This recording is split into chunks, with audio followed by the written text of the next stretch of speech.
Hey everyone, Bryan here, another episode of the podcast. Today is Monday.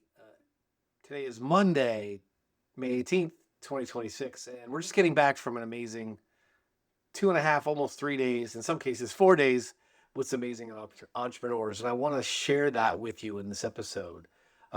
Last week, my wife Pam and I hosted the Naples Experience. My group called it Marketing in Paradise. Pam's group called it the Naples Experience. And what ended up happening is that we were able to bring together 18 amazing entrepreneurs, some of their teams, and stakeholders from a wide range of industries, right? From interior design, cabinetry, banking, industrial distribution, real estate, professional services, AI services, customer experience, and some amazing growing e-commerce brands in the food and beverage, some business coaches and consultants. Unbelievable. They came from all over: Georgia, Florida, Maryland, New York, New Jersey. I didn't get any pork roll though. Pennsylvania, California, Texas, and Montana. The mix made it amazing conversations that were really interesting because although the industries were different, there was a really bunch of common themes, and I'm going to talk about that today and share some of my experiences. And the first is we designed this event to become an experience, not just an event. I want to share with you, I'm tipping my cap to my friend Vance Morris and his whole idea, this philosophy around the experience economy, because we wanted to make the event memorable, not just informative. We started out, we had a private chef cook for a group in an amazing showroom, which really changed the dynamic. We talked about sous vide, our story connecting us to the SKS brand. And then all of a sudden, it created a sense of conversation that everyone in the room enjoyed and really was unexpected. And then after a busy day on Thursday, we had a curated sunset cruise where we were literally looking in the backyard of Billionaires. And why do I say that? Because that setting does really something. It got people thinking bigger. It got people creating a shared memory. It just gives context of a business conversation related to what we did as a group and not just what boring, bland tan conference room we went to. And although those tan conference rooms are amazing because of the people, we wanted to take it even further than that. So that was intentional. So because if you want people to remember the message, you got to design the moment. Taking a tip out of the Disney experience, right? And one of the lessons we learned is all about this. Authority is not just what you say, it's the experience people associate with you. And we had a bunch of, I want to share with you some observations. And kind of once we had that environment established, the conversations became super real, super quick, because everyone's defenses were down. What stood out was really a couple of the main things that everyone had is that they're trying to solve the same problems. How can I create better opportunities with clients that fit better? Um, Although we had lots of conversations, it really wasn't about more leads and more attentions, but it was how to have better conversations, stronger relationships, and more trust. Because when you have that trust, those customers don't leave. Don't leave. If you've listened to any of my episodes talking about how you enable the sales process and kind of the science of that, this is really the art and how people work together. And I will share with you, there are people that were in that room that I have been colleagues, clients of, they're clients of mine for the better part of 10 or 12 years.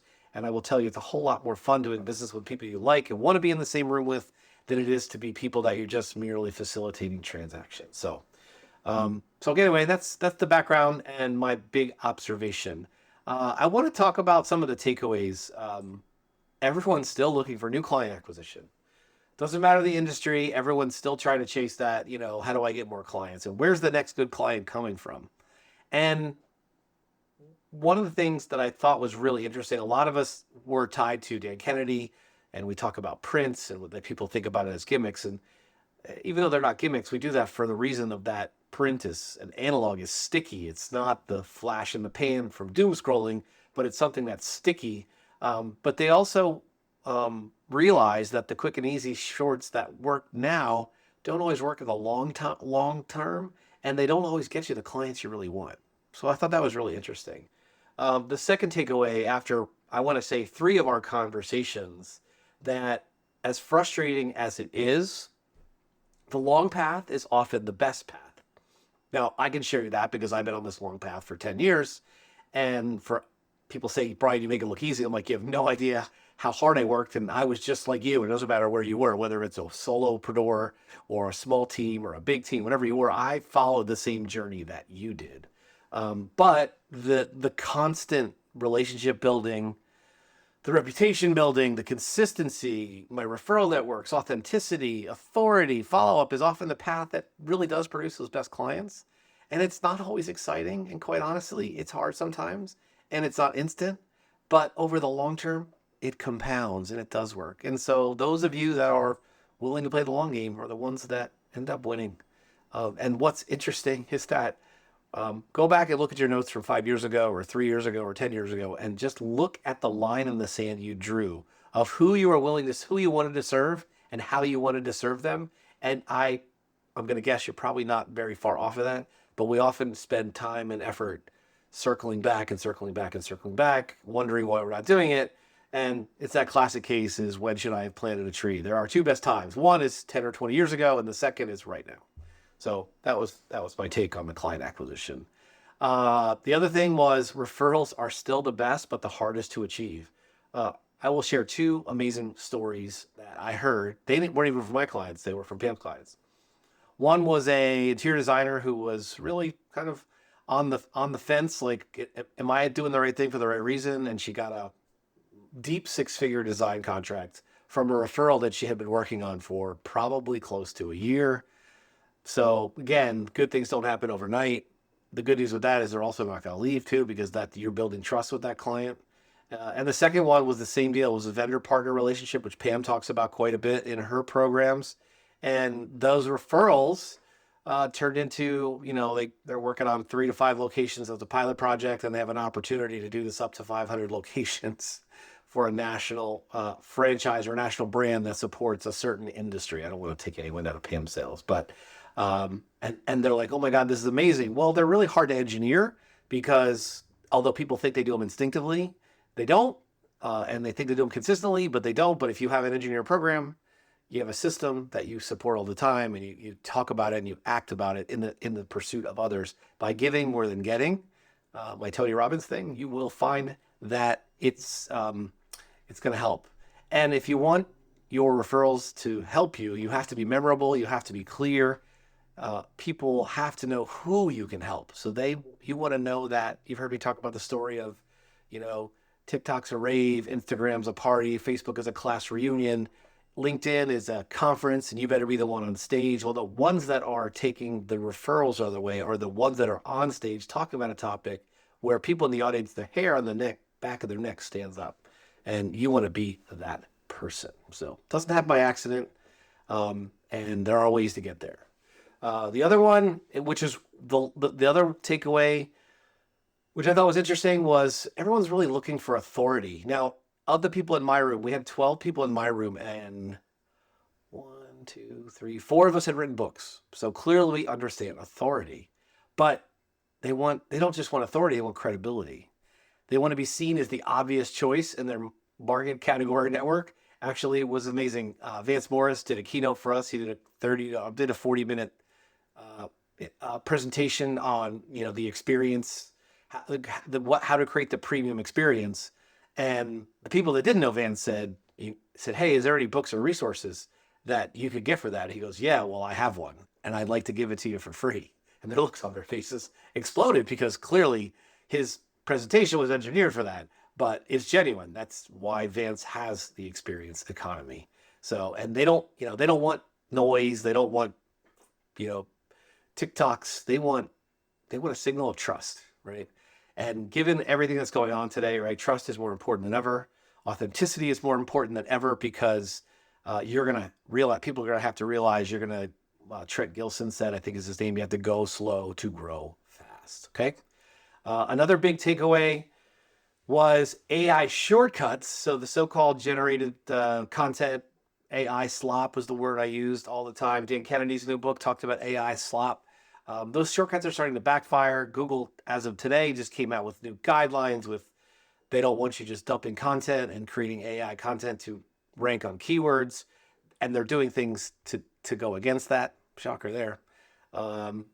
Because they don't people don't want to engage with brands that are lazy. So if you're using the same voice you hear on every YouTube video, don't. I mean, AI is certainly a tool we all should be using, but don't be lazy. Don't just let it be innovative and creative, and let AI amplify what you're doing, not replace what you're doing. So that's the difference. Where do I think the real opportunity was? And we all agreed is authenticity plus AI is the real opportunity. The winners aren't going to be the people who avoid AI because they can't anymore. And they're also not going to be the people that blindly just outsource their, AI to some simple clip thing that they pay and does 8-second videos on what you're doing. The winners are going to be the people who use AI and automation and technology and other people to amplify their real experience, their real stories, their real relationship, and their points of view. That's where the opportunity is. So again, I'm going to sigh here. AI should help you become more visible, more consistent, and more useful, not more generic. So, and that's really why we're launching the Authority Hub. So the Naples Experience confirmed the need. So everyone in the room wanted to be an authority, but they weren't sure how to get there. And we'll talk in future episodes about that, but they all want to look for better client acquisition, better referral systems, stronger authority, and a smarter way to use AI without losing their voice. And the Authority Hub is designed specifically for that. Real quick, the first one is, helping people build their authority. The second part of it is how to use that for referral and growth. And then the last part is execution. And we're going to get into some details and more about how to do that. So don't worry, I'm not hiding from it. It's just that I like keeping these episodes to 12 to 15 minutes, that one-way ride to the grocery store or while you're waiting for your kids at soccer practice or baseball practice, so that how you can do that. But those 3 lanes really fit, and the 3 lanes we'll talk about in a future episode. But understanding how do you create authority, even if you don't have any. I started out this journey 18 months ago, actually almost 2 years ago, where I just started talking about topics that were important to me in the podcasts and on YouTube and on my LinkedIn profile and on my Instagram profile. And just in the last 3 months, we're actively pursuing new clients in my business because we now have a clear path. I'll talk about that later on. But the reality of it is that I know who I can serve, how I can help, and I don't have to do all the work. And you've heard me talk about that in future episodes, right? So we want to grow, but I do not have T or E. So if you are requiring me, as in me, Bryan, personally, to do that, and understanding where you fit, and if you listen to my at least 3 episodes about the Working Genius, you'll hear what I have to say and why. So, and if you're not listening to the Working Genius podcast, I will put a link in the description below. So that's that. So, and kind of in closing, it's kind of a funny word. I'm using notes, so sorry. It's been a long day. We just got done on Friday night. Basically, we used to talk about attract, convert, and deliver. Now the conversation is, how do I become the person people trust, the one people remember, and the ones people refer? So they're not solved by hacks. They're solved by authority first, because authority is the new authenticity, relationships, consistency, and really being smart about it. So, and when AI is used the right way, it doesn't replace those things. It really helps to accelerate them. So, hey, I wanted to thank everybody for, first and foremost, being a part of the Naples Experience. Can't thank our sponsors, the teams that helped make it happen. The facilities we're at were first class. We all were giggling. The theme was, this doesn't suck. And it doesn't suck to have amazing people in amazing places doing amazing things. So thanks very much for listening to this episode of the podcast. I look forward to having you on the next one. And thanks for letting me spend some time with you. Take care.